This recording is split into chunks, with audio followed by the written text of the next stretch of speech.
Before we begin, a short note. We have done our very best to gather accurate information from open-source reporting, court documents, and international media. If you find anything in this episode you disagree with, or if you have additional details, please contact us. We genuinely want to get these stories right. This case has no political or geopolitical agenda. It is shared for purely informative and educational purposes. On the night of October 19, 1984, a Volkswagen Golf was driving south through the dark Polish countryside, heading from Bydgoszcz back to Warsaw. Inside was a 37-year-old Catholic priest, a man whose monthly sermons had drawn tens of thousands, whose voice had been broadcast across Europe by Radio Free Europe, and whose name appeared in a secret police file codenamed Popiel.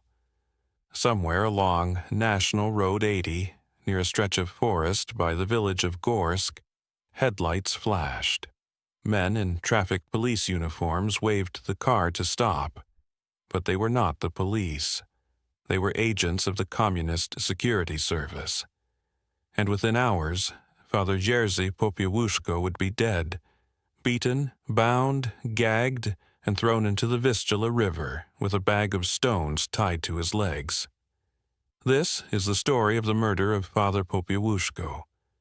To understand why the communist state wanted this priest silenced, you have to understand Poland in the early 1980s.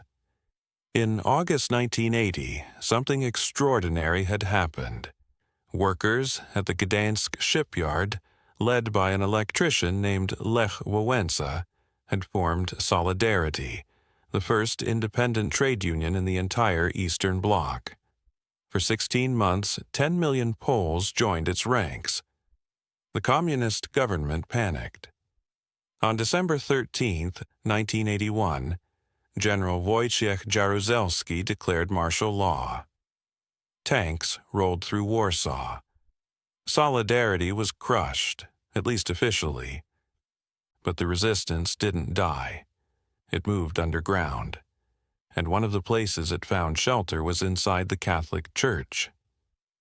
Poland was a deeply Catholic country under an atheist regime, and the Church occupied a unique, semi-autonomous space. It couldn't be fully controlled, and it couldn't be fully silenced, especially not with a Polish Pope, John Paul II, sitting in the Vatican. Father Jerzy Popiełuszko was assigned to St. Stanislaus Kostka Parish in Warsaw's Żoliborz district in 1980. He became chaplain to the workers at the nearby Huta Warszawa Steelworks, just as Solidarity was born. When martial law crushed the movement, he did something remarkable. In February 1982, he began celebrating what he called Masses for the Fatherland, monthly services that were part liturgy, part act of resistance. He spoke about truth, dignity, and the duty to overcome evil with good. He urged his listeners to reject fear and to reject violence. Thousands came, then tens of thousands. His sermons were recorded and broadcast by Radio Free Europe into homes across Poland. The regime took notice. In July 1982, the security service, the Służba Bezpieczeństwa, or SB, opened an operational case file on him, codenamed Popiel. The file's stated goal was the neutralization of his activities and the severing of his ties to Solidarity. He was followed. His phone was tapped. His visitors were documented. Even his distribution of Western-donated medicines to the sick was recorded as evidence of anti-socialist behavior. In December 1983, SB agents broke into his apartment on Kłodna Street and planted ammunition, explosives, and opposition leaflets. They then discovered these items during an official search and opened a criminal case against him. It was a fabrication, a provocation designed to discredit and imprison him. Decades later, 3 former agents would face charges for this operation, though a Warsaw court ultimately declined to treat it as a crime against humanity. But planting evidence wasn't enough for certain elements within the security apparatus. On October 13, 1984, just 6 days before the kidnapping, SB officers attempted to stage a car accident to kill him as he returned from Gdansk. The attempt failed. They would try again. October 19, 1984. Father Popieluszko traveled to Bydgoszcz at the invitation of the pastoral care of the working people to lead a prayer meeting and celebrate Mass at the Church of the Holy Polish Brothers Martyrs. In what would become his final homily, he prayed to be freed from fear and from the desire for violent revenge. Every version of that sermon that survives stresses the same themes: non-violence and forgiveness. That evening, around 10 o'clock, he left Bydgoszcz in a Volkswagen driven by his friend and church chauffeur, Waldemar Chrostowski. On the road near Górsk, between Toruń and Bydgoszcz, they were flagged down by men posing as traffic police.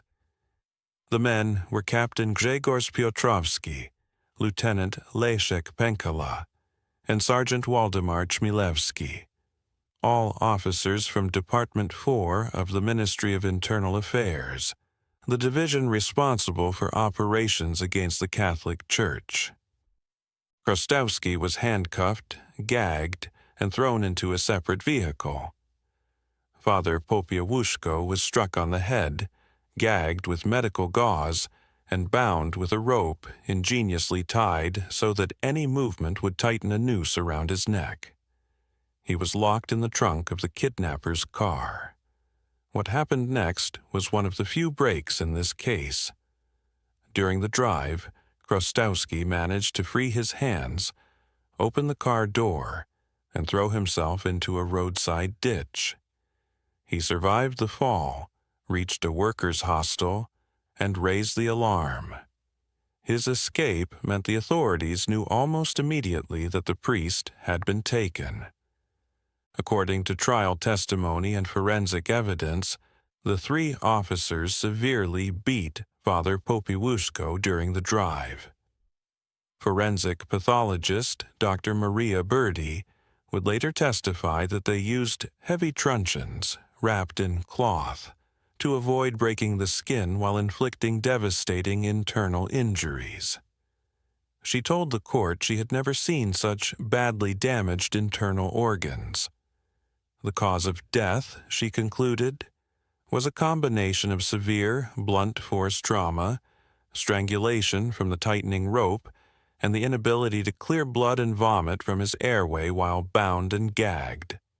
No single mechanism was decisive. It was all of them together. His body, weighted with a sack of stones, was dumped from the Włocławek Dam into the Vistula River reservoir. Poland held its breath. On October 24th, state television briefly announced that the priest had been kidnapped. At St. Stanislaus Kostka Church in Warsaw, a continuous prayer vigil began. For 11 days, the faithful waited. On October 30th, militia divers recovered his body from the Vistula Reservoir near the Włocławek Hydroelectric Dam, roughly 140 kilometers northwest of Warsaw. His face was, according to witnesses, unrecognizable. He was identified by distinctive physical features rather than facial recognition. 4 days later, on November 3rd, an open-air funeral mass was held in front of St. Stanislaus Kostka Church. Estimates of the crowd range from 400,000 to nearly 1 million mourners. Lech Wałęsa was there. So were workers, students, nuns, and ordinary citizens from across Poland. Priests at the ceremony repeatedly called for forgiveness, and the crowd chanted that they forgave the killers. It was perhaps the largest act of disciplined, peaceful civil protest in the history of communist Eastern Europe. The regime now faced a crisis of its own making. Within weeks, 3 SB officers, Piotrowski, Penkala, and Chmielewski, along with their superior, Colonel Adam Pietruszka, Deputy Director of Department 4, were arrested and charged. On December 27, 1984, the trial began in the provincial court in Toruń. The Toruń trial was unprecedented, a communist state publicly prosecuting its own secret police officers. About 100 seats were reserved for journalists, though only a handful went to Western media. Large crowds gathered outside, held back by police cordons, while helicopters circled overhead. Over 6 weeks, prosecutors presented 17 volumes of evidence, 79 exhibits, 17 videotapes, and 13 tape recordings. Dr. Byrdy demonstrated the blood-soaked gauze used to gag the priest. A black-and-white autopsy video was screened in the courtroom, showing the body just after recovery. According to accounts of the trial, one of the defendants broke down in tears at the sight. But the trial was, in many ways, a controlled performance. State prosecutor Leszek Pietrowski demanded the death penalty for Piotrowski, while simultaneously attacking the victim as an extremist filled with hatred for socialist Poland. The message was clear. The killers were wrong, but so was the priest. The auxiliary prosecutors representing the Popieluszko family and Chrostowski included some of Poland's most prominent opposition lawyers. Among them was Jan Olszewski, who would later serve as Poland's prime minister. In his courtroom summation, Olszewski went further than anyone else dared. He asked which foreign state benefits from a weak and terrorized Poland, a thinly veiled reference to the Soviet Union. He was suggesting that the order to kill Father Popieluszko may have come not just from within the Polish security apparatus, but from Moscow itself. On February 7, 1985, the verdicts came. Piotrowski received 25 years, the maximum under Polish law. Pietruszka also received 25 years. Penkala got 15 and Chmielewski 14. The presiding judge described the crime as committed with exceptional cruelty and ruthlessness, and said the men had brought shame on the state. He declined to impose the death penalty, citing the victim's own opposition to capital punishment. But that was not the end. It was, in many ways, the beginning of a deeper injustice. Within 2 years, Interior Minister General Czesław Kiszczak, the same man who had publicly declared on television that Poland is not a jungle, was secretly writing letters to the prosecutor general, urging sentence reductions. He argued that the political situation had stabilized and that the prisoners were showing positive signs of rehabilitation. Historians who later discovered these classified letters believe they reveal an informal understanding.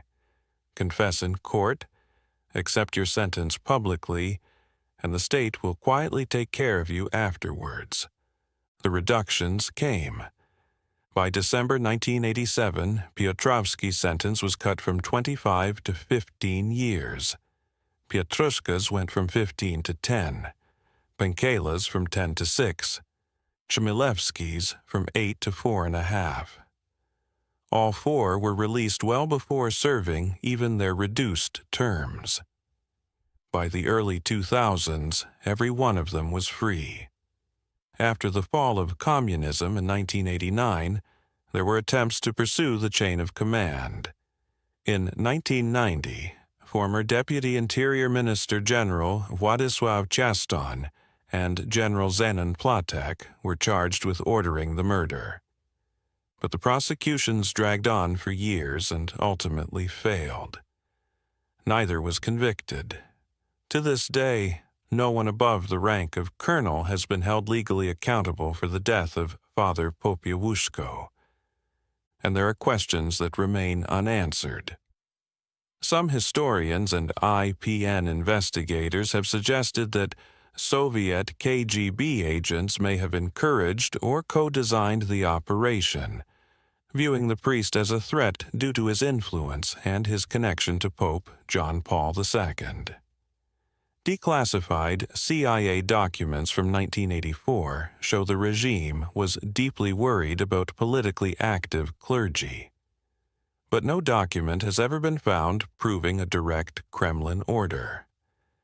In 2008, a more dramatic theory surfaced. Newly discovered documents and testimony from fishermen suggested that Father Popieluszko may not have died on the night of the kidnapping at all, that he was instead held and tortured for several days at a Soviet military base near Kazuń before being killed as late as October 25th. According to witnesses, a heavy object was seen being dumped into the reservoir around that date. However, IPN historian Antoni Dudek publicly cast doubt on this theory, and the Church's beatification postulator, Father Tomasz Kaczmarek, firmly rejected it, citing the original autopsy and court evidence that death occurred on the night of the abduction. The question remains disputed, but the mainstream scholarly consensus supports the original timeline. What is not disputed is the meaning of Father Popieluszko's life and death. He was beatified by Pope Benedict XVI on June 6, 2010. His grave at St. Stanislaus Kostka Church became a national shrine. By 2009, an estimated 18 million people had visited, including world leaders like George H.W. Bush, Margaret Thatcher, and Václav Havel. Streets, schools, and parishes across Poland and around the world bear his name. He was a man who stood in a pulpit and told tens of thousands of people living under a dictatorship to overcome evil with good. And for that, 3 men beat him to death in the trunk of a car and threw his body into a river. The men who carried out the killing served a fraction of their sentences. The men who may have ordered it were never convicted, and the full truth about who decided that this priest had to die may never be known. What do you think really happened? Who gave the order? Let us know in the comments below. And if you want more cases like this, stories buried in the history of Eastern Europe that the world forgot, subscribe and hit the bell.